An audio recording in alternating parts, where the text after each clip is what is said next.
Être en couple ne suffit pas pour être heureux. Si vous vous étiez dit cela, alors, à mon avis, vous vous trompez. Mais ce n'est que mon avis, ce n'est pas la vérité absolue. C'est à vous d'analyser ce que j'ai à vous dire ici et de voir ce que cela éveille en vous et d'en tirer la leçon que vous avez à en tirer. Est-ce que vous ne connaissez pas des couples qui sont malheureux? Vous ne connaissez pas aussi des personnes qui sont seules, qui sont heureuses? Pas forcément heureuses d'être seules, mais qui sont heureuses tout simplement.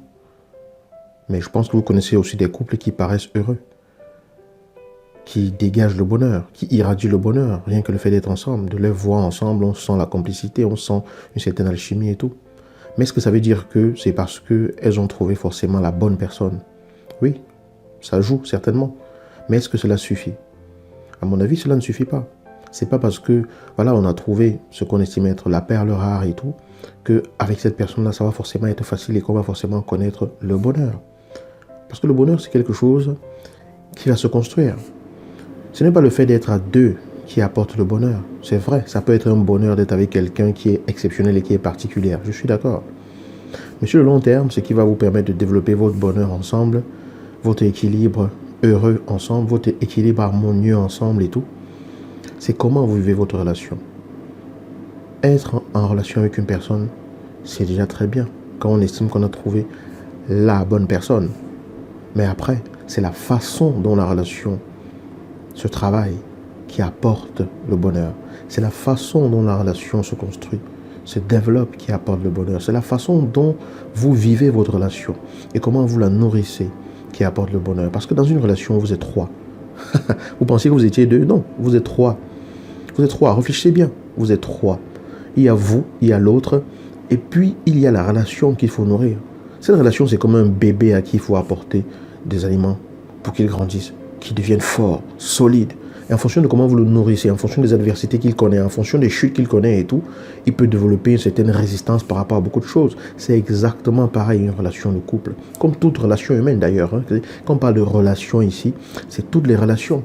Mais comme nous parlons de couple, on va focaliser sur la relation de couple.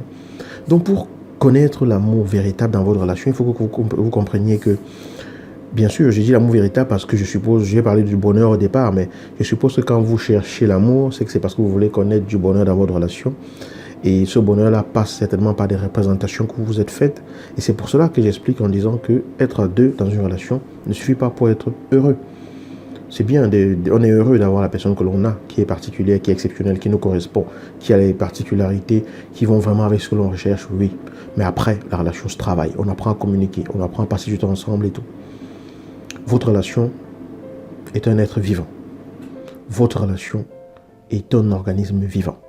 Si vous ne le nourrissez pas de la bonne façon, elle meurt. Si vous ne lui apportez pas les bons aliments, elle meurt. Si vous ne l'entretenez pas comme il faut, elle meurt. Si vous ne veillez pas sur elle, elle meurt. Si vous la négligez, elle meurt. Vous pouvez être les meilleurs êtres humains du monde, des personnes, voilà, exceptionnelles et tout.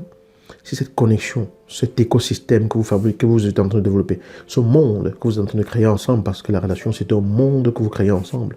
Si vous ne veillez pas à ce que ce monde fonctionne bien à différents niveaux, le monde s'écroule. Donc l'une des erreurs, effectivement, qui empêche beaucoup de personnes de connaître l'amour dans leur relation, donc de connaître le bonheur, en fait, dans leur relation, c'est qu'une fois en relation, les gens s'asseyent là et croisent les bras et vivent les choses comme elles viennent et ne se posent jamais de questions.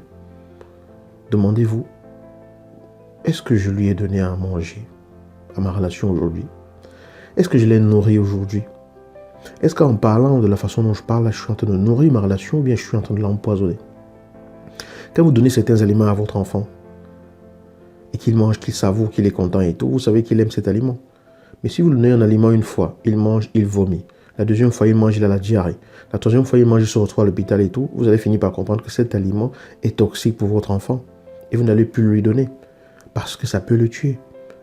Mais dans notre relation, on ne se pose pas la question de savoir si la façon dont on se comporte vis-à-vis de son conjoint nourrit la relation ou pas. On ne se pose pas la question de savoir si la façon de parler, de lâcher les mots n'importe comment, de dénigrer l'autre et tout, c'est nourrir la relation ou pas. L'autre peut être très résistant, très résilient, encaisser, supporter beaucoup de choses et tout, mais votre relation, vous la tuez. Quelqu'un peut être avec vous et ne plus être vraiment dans cette relation-là avec vous. Quelqu'un peut être avec vous et être tout simplement votre colocataire. Quelqu'un peut être avec vous et ne plus partager de moments magiques avec vous. Est-ce que c'est vraiment ce que vous voulez? Donc l'erreur ici, puisque nous parlons aujourd'hui, enfin cette semaine, des erreurs qui peuvent empêcher de connaître l'amour véritable dans ses relations, dans son couple, l'erreur ici, c'est de négliger cet organisme vivant qu'est votre relation. C'est quand la dernière fois que vous lui avez donné de quoi s'alimenter. Avec quoi l'alimentez-vous? N'êtes-vous pas tous les jours en train de l'intoxiquer, de l'empoisonner, de la tuer? Votre façon de parler, est-ce qu'elle nourrit votre relation ou est-ce qu'elle la tue? Ceci, vous pouvez l'étendre à toutes les sortes de relations. La façon de vous parler à vos amis, à votre famille, à vos collègues. Ça nourrit votre relation, ça les tue. Je ne dis pas de ne pas être authentique. Je ne dis pas de ne pas dire la vérité. Je ne dis pas de ne pas être vrai avec soi-même. Mais plus que, enfin, autant que ce que l'on dit, la façon de le dire est aussi importante. L'empathie et l'énergie que l'on met dans ce qu'on dit est important aussi. Alors, depuis quand ne lui as-tu pas donné à manger à ta relation que tu aimes tant et que tu chéris tant? C'est juste une question pour réfléchir comme ça. J'espère que voilà, que ça vous inspire et que ça vous amène à réfléchir. Et si c'est le cas, un petit commentaire en dessous de cette vidéo me fera vraiment plaisir.